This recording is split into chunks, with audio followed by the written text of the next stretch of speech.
Merci de nous rejoindre. Bonjour à tous et bienvenue. Trois titres retenus dans ce journal.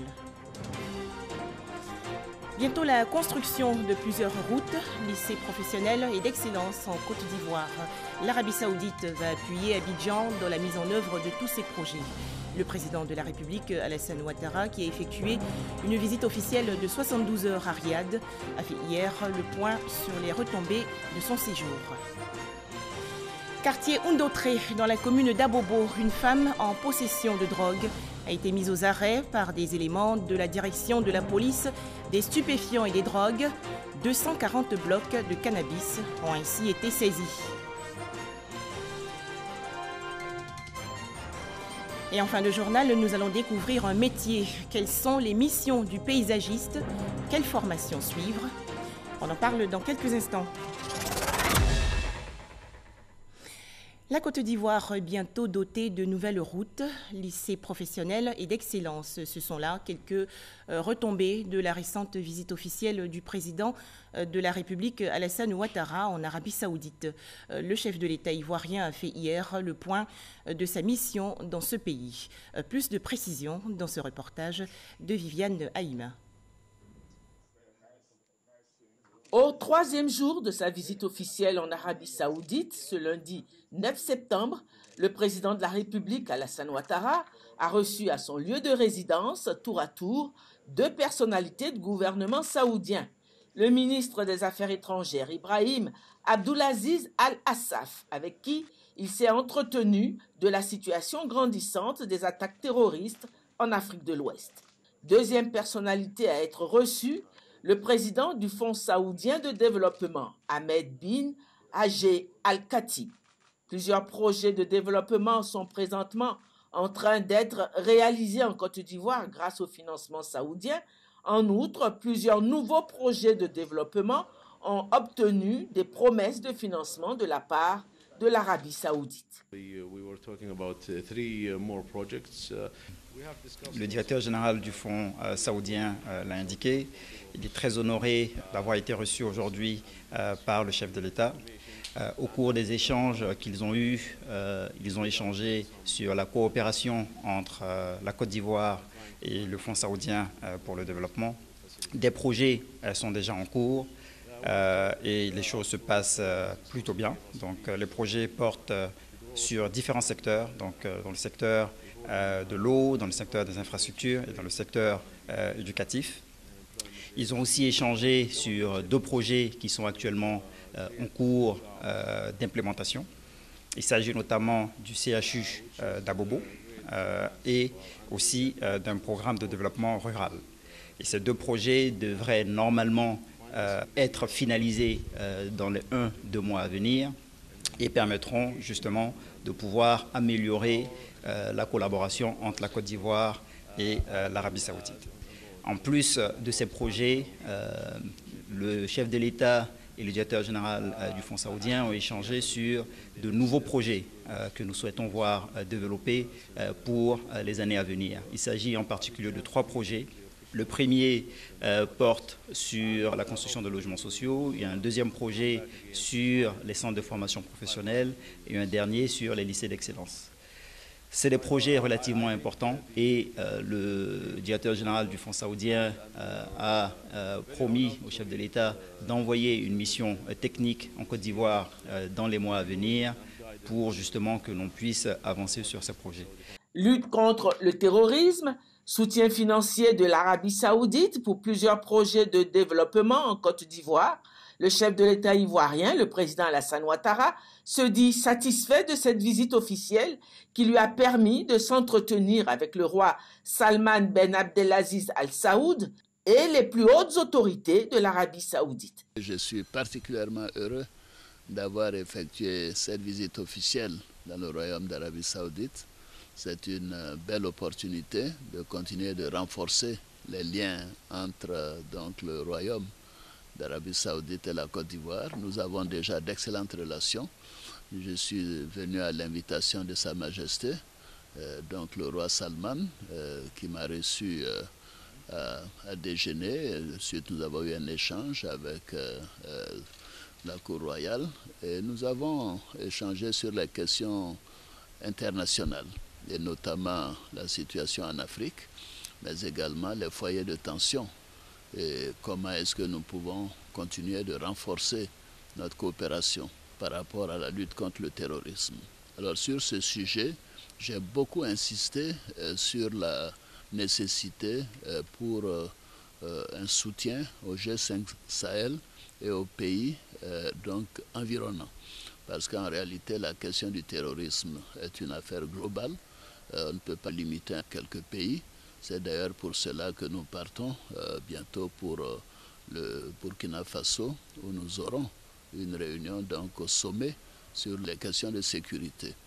Alors, en plus des questions internationales et des questions de sécurité, nous avons bien sûr parlé des questions relatives à la coopération économique. Et c'est important de dire que l'Arabie saoudite finance déjà avec le fonds saoudien un certain nombre de projets dans notre pays. Et nous avons souhaité que nous puissions renforcer cette coopération, que nous puissions faire en sorte que dans ce souci, les questions relatives à l'amélioration du cadre social et de la réduction de la pauvreté soient prises en compte.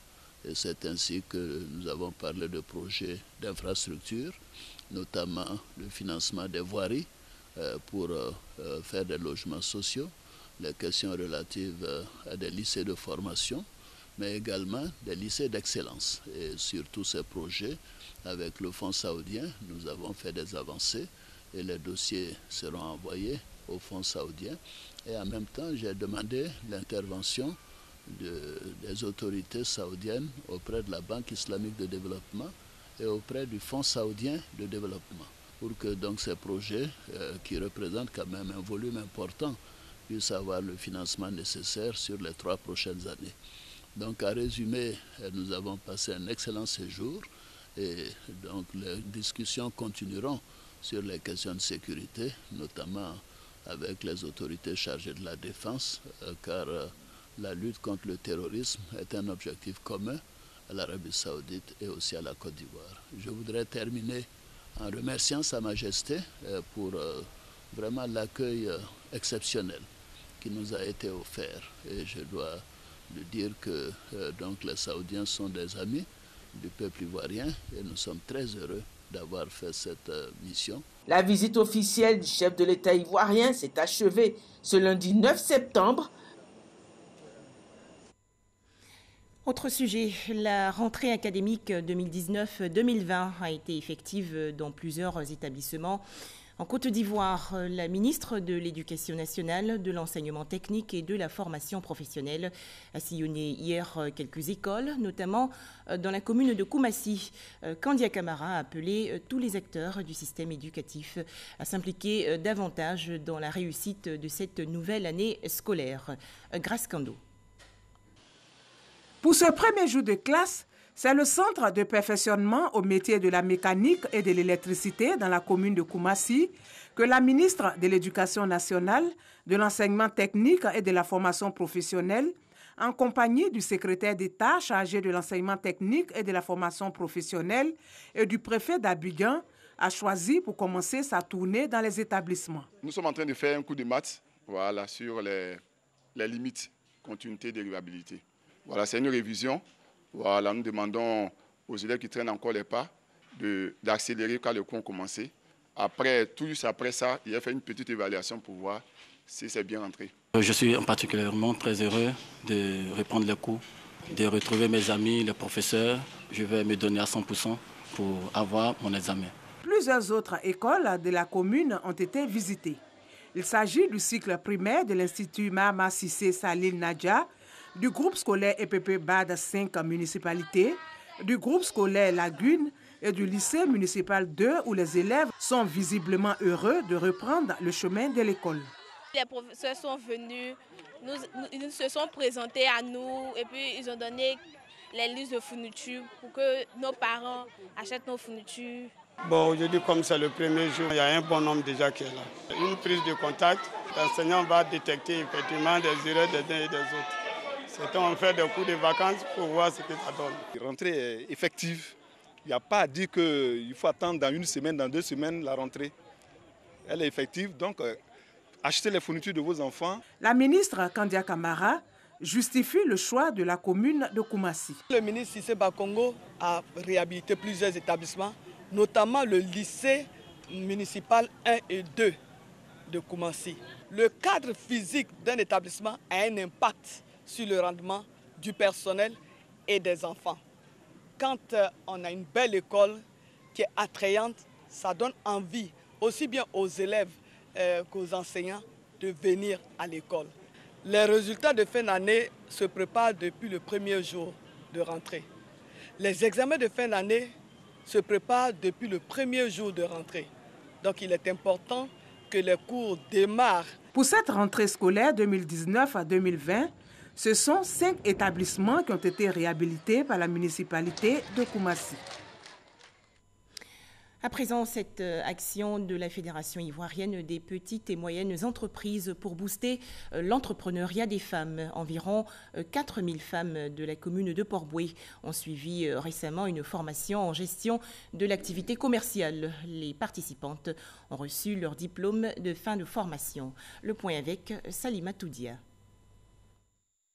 Formées à entreprendre à 0 francs, les femmes de Port-Bouët ont reçu leur diplôme qui atteste de leurs connaissances en gestion financière et élaboration des plans d'affaires.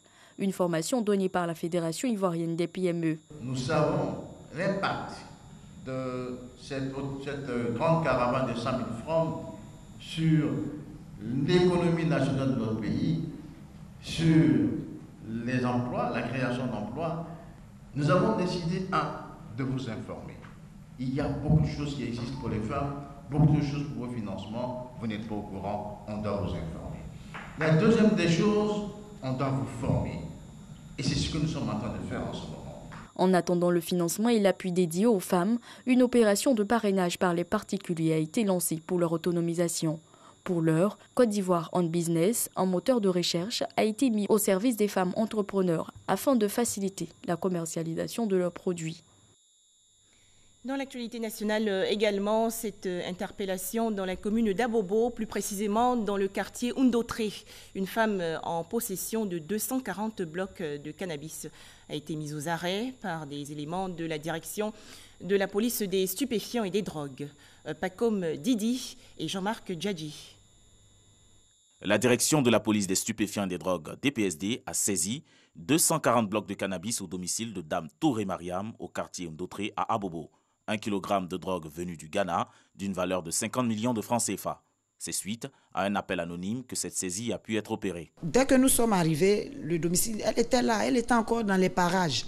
Donc on est rentré, elle nous a suivis chez elle. Et donc mes collaborateurs ont décliné leur identité. Et on lui a demandé si elle n'a pas reçu des colis et tout ça. Elle ne parlait pas. Et les collaborateurs m'ont appelé pour dire, madame, elle ne répond pas.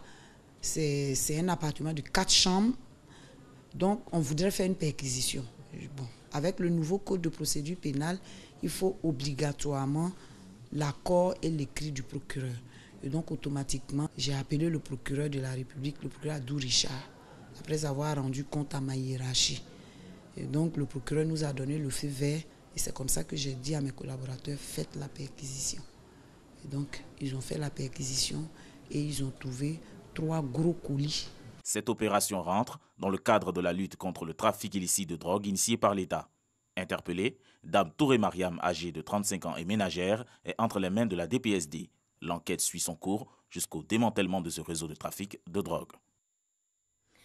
Plus de 2 tonnes de médicaments frauduleux et produits contrefaits ont été récemment incinérés dans la région ouest du pays. C'est une action de la cellule antidrogue de la gendarmerie de Mans. Ces produits avaient été saisis le 23 avril dernier à Batimpleu, petite localité située près de la ville de Mans. Les précisions de Ève Boué. Mans, décharge municipale. Ce sont exactement 2 tonnes 132 kg de médicaments de qualité inférieure falsifiés qui sont incinérés par la cellule antidrogue de la gendarmerie de Mans. Cette incinération est conséquente à une décision de justice et une ordonnance de jugement du tribunal de première instance de Mans.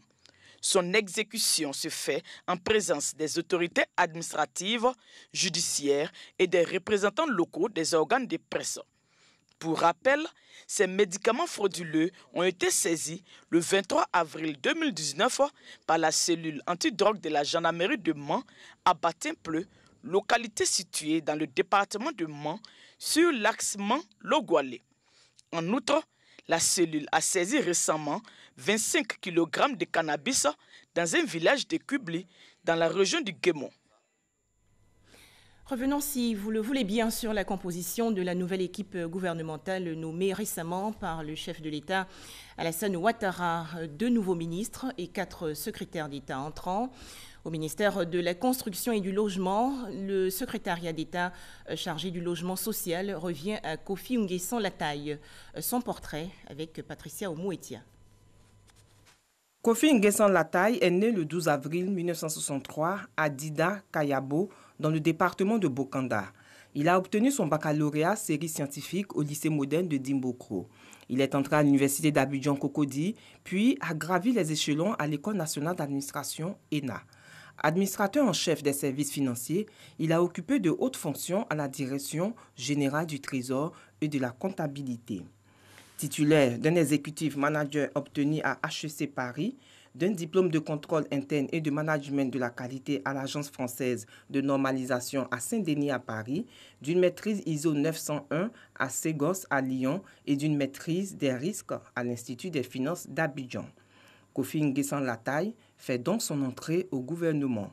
Depuis le 4 septembre dernier, il a été nommé secrétaire d'État auprès du ministre de la Construction du Logement et de l'Urbanisme chargé du logement social. Une mission qu'il compte mener avec l'aide de tous ses collaborateurs. Kofi Nguessan Lataille est le président du conseil régional du Hunzi et coordonnateur régional du RHDP dans la région du Hunzi. Il est marié et père de 8 enfants. Les agents de la Direction générale du budget ont bénéficié récemment d'une formation au centre des travaux, les mécanismes et approches liés au changement dans l'administration publique. Les explications de Astou Touré. 3 jours de réflexion et de partage d'expériences. Les agents des finances de la direction du budget renforcent leurs capacités en vue de relever les défis du changement dans l'administration publique. Une initiative de la direction générale en collaboration avec une entreprise de management et d'expertise financière. On parle souvent de modernisation de l'administration. Donc, il appartient donc aux acteurs de l'action publique d'être mieux outillés sur cette thématique. Nous avons donc le management d'abord. Il y a un module sur le leadership, un module sur la conduite du changement et un module sur la communication. Contrôle et évaluation en tenant compte des ressources disponibles, la direction du budget se veut une administration performante et efficace. Ce séminaire de formation entend définir les nouvelles méthodes d'approche. Il y a un nouveau type de budget qui a été mis en place, qu'on appelle le budget qui est géré sur la base des programmes et des projets. C'est une autre manière de gérer les fonds publics pour mieux satisfaire les besoins de nos concitoyens. Alors, ça c'est par exemple un changement qu'il faut savoir gérer.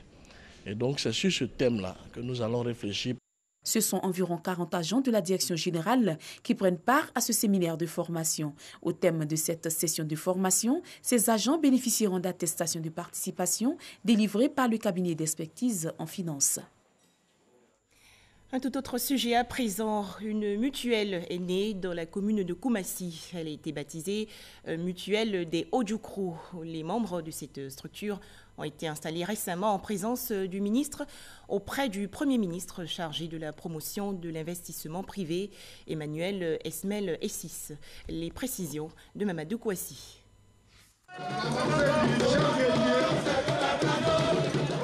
Des pas de danse guerrière dans les rues de la commune de Koumassi.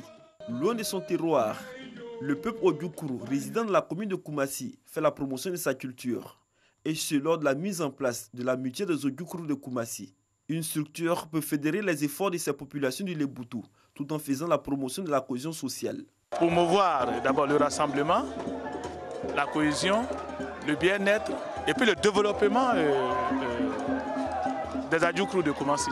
Le député Yacouba Sangaré, représentant le maire de la commune de Koumassi, a invité le peuple Odjoukro à œuvrer davantage pour sauvegarder les valeurs de paix et du vivre ensemble qui règne déjà entre les différentes communautés de la commune.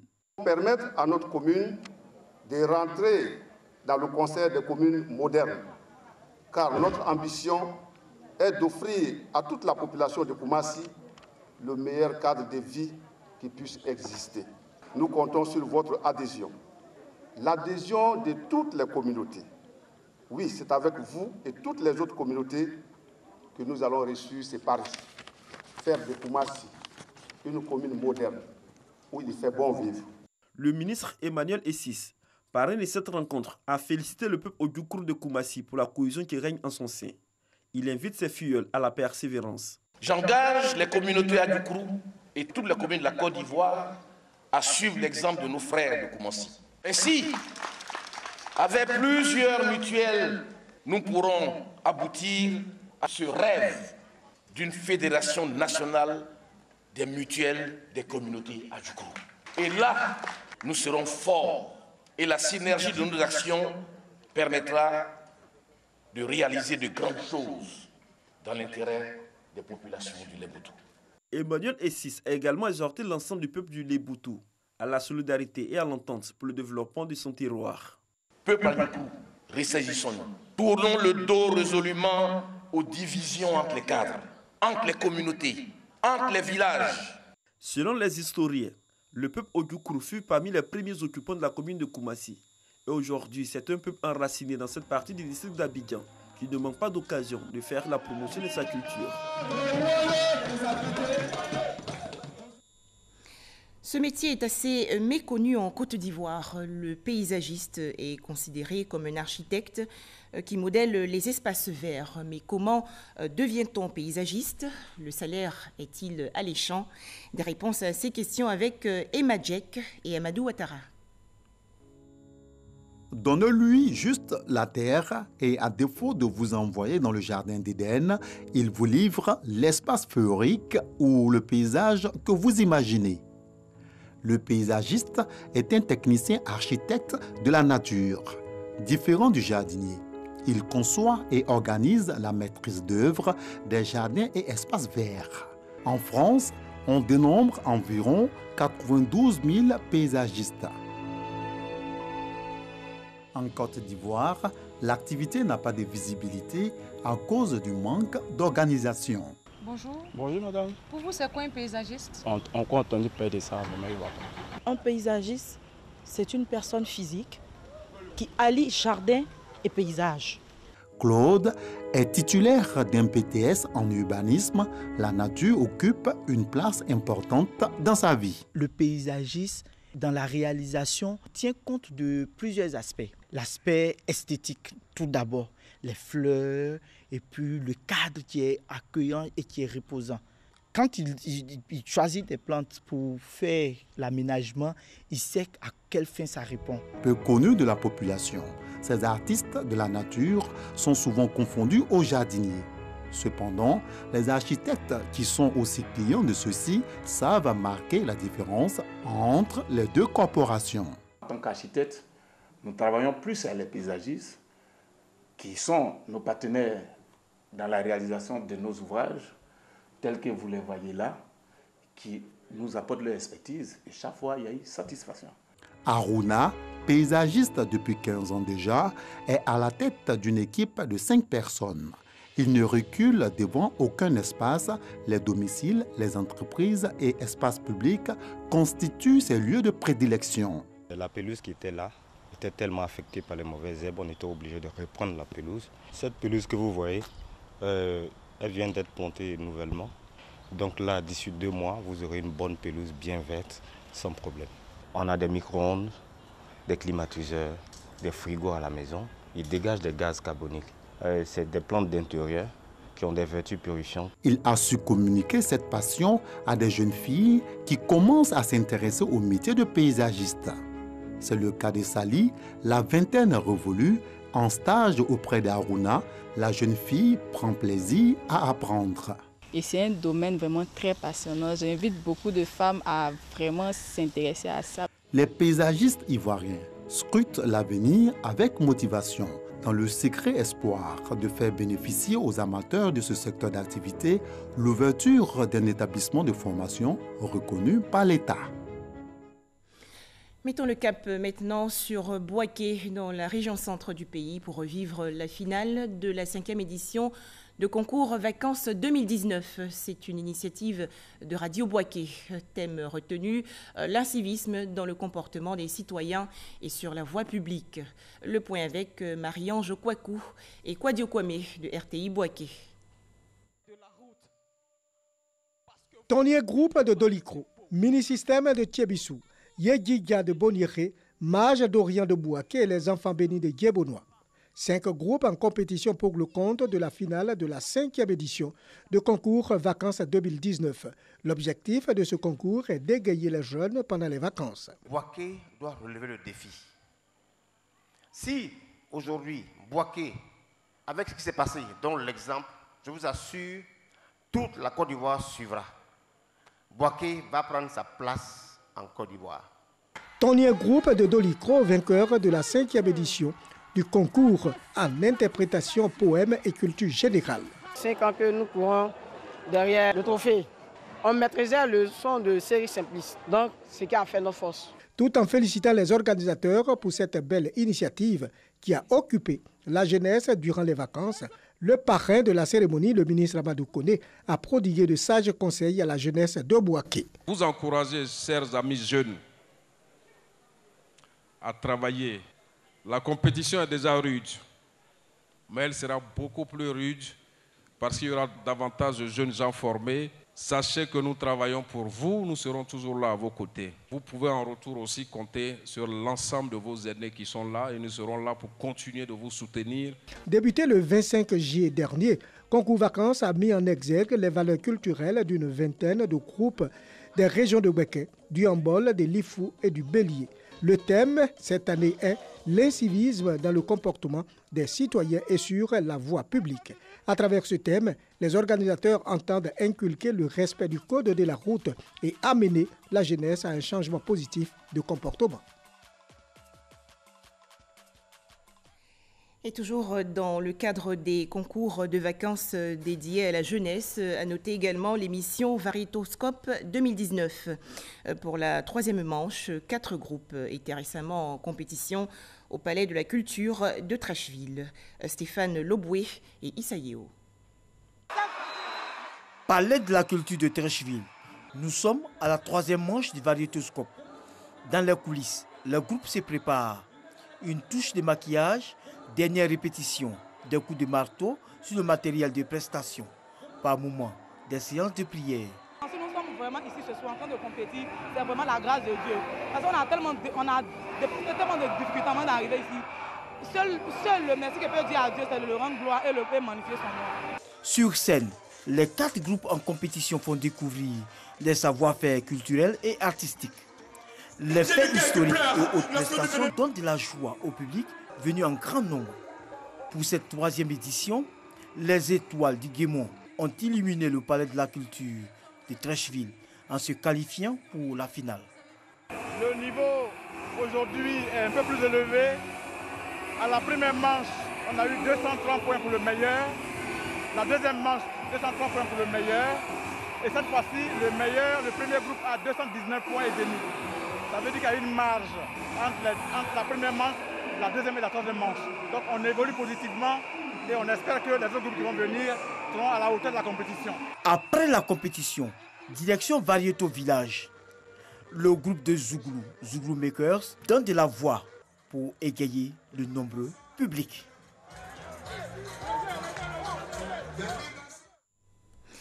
Leur pèlerinage catholique à Lourdes en France s'est bien passé. Ils sont rentrés sains et saufs. En Côte d'Ivoire, les pèlerins ivoiriens ont participé à une messe d'action de grâce à la paroisse Saint-Étienne de la commune de Koumassi. Après les violences xénophobes survenues récemment en Afrique du Sud, quelques 600 ressortissants nigérians vont être rapatriés. Leur évacuation va donc commencer demain, mercredi 11 septembre, avec les 320 premiers. Enfin, c'est fini pour de bon. Le président américain Donald Trump a confirmé hier la rupture des négociations avec les talibans d'Afghanistan. Ces pourparlers semblaient pourtant sur le point d'aboutir à un accord historique après 18 ans de guerre. Voilà, le reste de l'actualité, c'est sur rti.ci. Merci de nous avoir suivis.